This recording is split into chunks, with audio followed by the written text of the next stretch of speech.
Hi guys, I've just arrived at Petrolheadonism Live here at Wembley. It's a new event with custom and modified and some classic cars as well. So let's go check it out. Let's see what we can see. Let's see what kind of cars are at this amazing event. Brown car guy. This is an amazing machine. Tell me who you are and tell me a little bit about your incredible truck here. So my name is Phil and we're from a place called Mungle Dogs Racing. You can find us on Instagram and YouTube. And this truck is a one-off custom built 1955 Ford F100 running all of the 370Z internals. Hold on a second. 1955 Ford is running a Nissan 370Z. Is that what this really is underneath? That is exactly what it is. So it's a proper Marmite truck. You're either going to love it or you're going to hate it. I love it. Me too, me too. Yeah, for sure. So tell me, how did you put this thing together? In fact, what gave you the idea? So it was a lockdown project, as I think a lot of these things are. I always wanted the 55 Ford, and it was hard to get parts in lockdown, so I managed to find a crashed 370Z. And I went, well, hey, look, I've got some time, and I've got some bits, so that's how it came about, yeah. But you've had to do a lot of new manufacturing on this. Every single part on this truck, from the chassis to the catch cans to the turbo kit, is all custom made in-house. Yeah, every part. That's incredible. And you told me it's registered as a new vehicle. Yeah, so because we built the whole chassis, we had to take it to the DVLA and have a full test on it. It's called an IVA test, really hard to pass. And because of that, it's now a 2022 car. It's a brand new car. Yeah, absolutely. Hey there, this is an amazing Toyota Celica. I love Celicas, by the way. But this looks very, very different. Tell me the story behind this car. In fact, tell me who you are first. My name's Dan. I'm just a web designer. I'm not a mechanic by trade. I've got the attitude of having a go. Right. That's it. And tell me about this car. How did you get to it? I always liked these. When I was a kid, my brother had one. I wanted it when I grew up, and I'd never got to get that car because it died when I was 16. It got scrapped, and then I came to the UK and I found this one years later. It was very rusty and just impossible to repair, really. So I went and bought it, and I started building it up, and the more we played with it, the more it evolved. So it was going to be a quick restoration. Then we thought, right, well, 60 horsepower, 1.8 engine from the 80s isn't really going to keep up with traffic. So what have you done then? So we went and bought a BMW 46 for 200 quid and transplanted everything that's useful out of it and put it into the old Celica. So you got subframe, suspension, hubs, running gear, basically, engine, gearbox, absolutely everything that's main vehicle function is from a BMW 46 up front and an E90 in the back, because it's just simple and you can buy parts. But the other thing I've noticed about it is this amazing bodywork that you've got on it. What have you done here? Okay, so we started doing the bodywork on it, and I attached fiberglass arches to a metal wing, and it didn't stick very well, and then eventually it actually cracked off before we even got to paint the car, which really annoyed me, and we had to find a way to stop that happening. So I went and bought a roll of carbon Kevlar, a lot of epoxy, and just wrapped it in carbon Kevlar, the actual fabric, not vinyl wrap. Wow, is this a process that's been done before? I've not seen it before. Carbon skinning has been done a lot of time, not usually with carbon Kevlar because it's expensive, and I didn't want to do carbon, just normal carbon, because everyone does that. It's a different car. I thought I'd try something different. And how long did that take? About 7 months. About 7 months, because there's to do a panel takes about a week and a half, and then after that you've got a lot of sanding and a lot of polishing to get it to look flat like normal paintwork would. So yeah, it just takes a long time. You've done an amazing job. The car looks sensational. Well done, man. Thank you very much. Hello there. Hello. Who are you? I'm Aaron. And what are you doing? I'm drawing this Lamborghini. I think it's And you love to draw cars. I've seen a lot of your artwork online. yes, So you go to lots of events and find cool cars and draw them. What's your favorite car to draw? McLaren F1. Why that one? Because of the engineering, and because I really like Gordon Murray's designs and the way that the curvature and the flow of the aerodynamics and engineering. Do you want to be a car designer when you grow up? Yes. And how do you go about drawing the cars? What do you do first? You draw I see you do the outline first.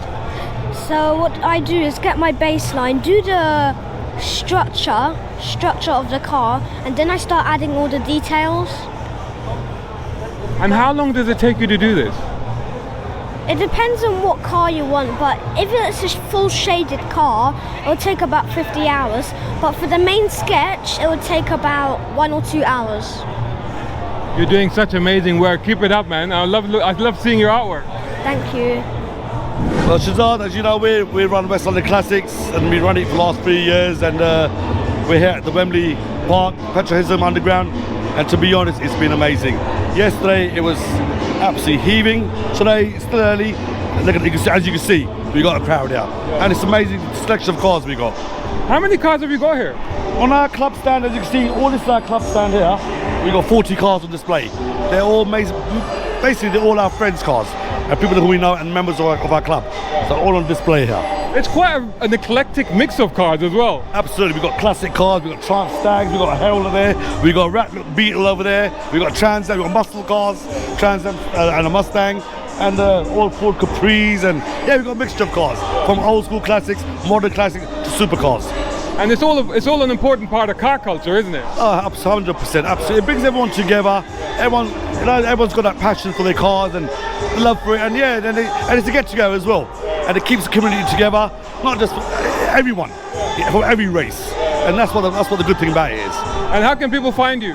We're on Facebook on West London Classics, and also my son's got on Instagram on West London Classics UK. Just catch up all day, and you can join us anytime.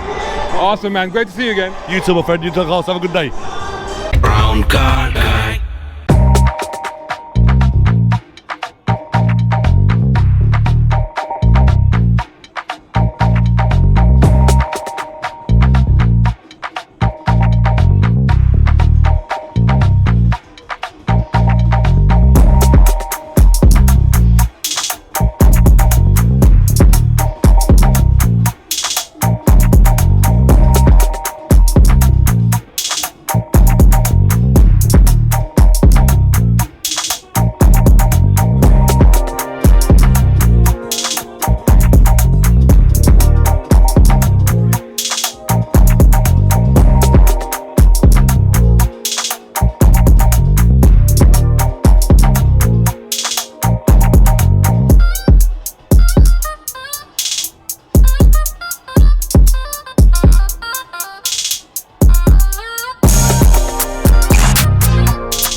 you enjoyed that video. If you did, please hit the like button and share this video as well if you can. And while you're at it, check out these guys who also sponsor my content. I am deeply grateful to them because it helps me to buy new equipment, put fuel in the cars, and yes, buy a cup of coffee. You can do the same. Just go here or right here on YouTube. Just hit these 3 little dots down here and click on thanks. Make sure you're signed in first. My content is free, but this is how you can help me keep it that way. I may even send you a gift. Oh, by the way, watch this next.